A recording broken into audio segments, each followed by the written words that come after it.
Olá, seja bem-vindo ao canal TV News. Aqui você acompanha as principais notícias de política do Brasil e do mundo. Não esqueça de deixar o seu like e se inscrever para ficar sempre por dentro das novidades. No domingo 21 de setembro de 2025, manifestações foram realizadas em diversas cidades do Brasil contra duas propostas que geram forte controvérsia política: a PEC da blindagem e o projeto de lei da anistia.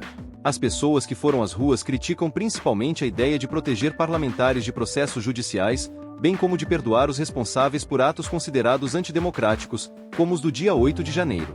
Em São Paulo, na Avenida Paulista, o protesto reuniu aproximadamente 42 mil pessoas, segundo estimativas do monitor do debate político do SEBRAP, em parceria com a ONG Mora em Como. Esse número se aproxima de outro ato de grande mobilização ocorrido no dia 7 de setembro, também em São Paulo. Os manifestantes que se opõem à PEC da blindagem reclamam que ela daria prerrogativas exageradas a deputados federais e senadores, impedindo ou dificultando que sejam responsabilizados criminalmente ou judicialmente por condutas indevidas. No Rio de Janeiro, na orla de Copacabana, o ato foi tão grande quanto. Cerca de 42 mil pessoas também se reuniram. Figuras públicas, artistas e personalidades expressaram apoio às manifestações. A presença desses grupos reforça que a oposição às medidas transcende o campo político partidário, alcançando setores da sociedade civil que veem nessas propostas uma ameaça ao equilíbrio de poderes e à justiça. Os manifestantes cantaram, portaram faixas e cartazes denunciando impunidade. Um dos slogans recorrentes era de alerta de que a blindagem ou a anistia seriam instrumentos para livrar políticos de punições previstas em lei.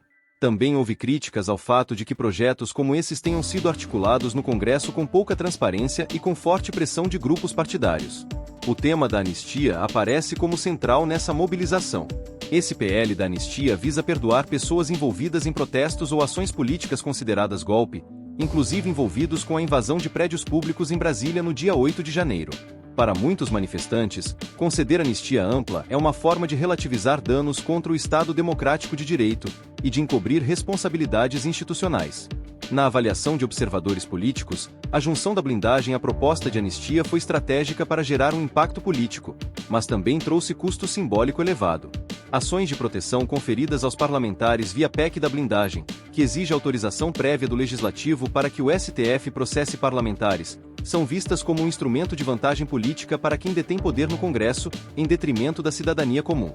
No Senado, durante os protestos, lideranças manifestaram que pretendem sepultar de vez a PEC da blindagem na Comissão de Constituição e Justiça. O presidente dessa comissão disse publicamente que vai pautar a votação da proposta na próxima reunião do colegiado, prevista para quarta-feira. O relator da PEC, senador Alessandro Vieira, já antecipou que seu parecer será contrário à medida que amplia prerrogativas de parlamentares. Ele considera que a proposta cria assimetrias injustas entre representantes eleitos e cidadãos comuns. Levantamentos feitos entre senadores indicam que a PEC da blindagem tem grandes dificuldades de avançar. De um total de 81 senadores, quase 50 manifestaram-se contrários à proposta.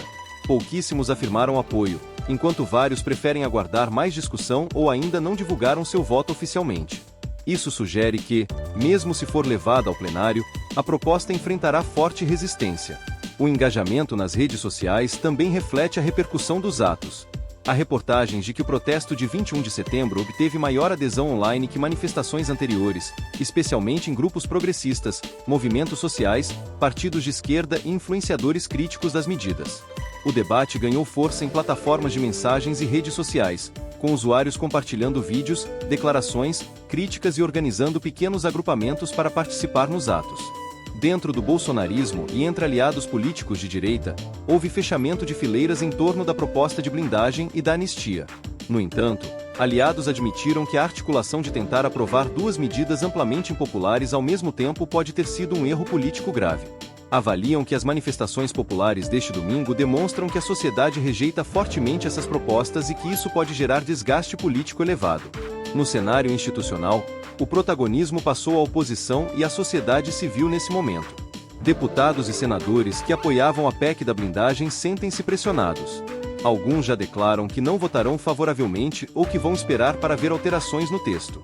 Líderes partidários afirmam que a medida precisa de ajustes ou que deve ser retirada da pauta para evitar profunda rejeição pública. Analistas políticos estimam que esse momento representa um alerta.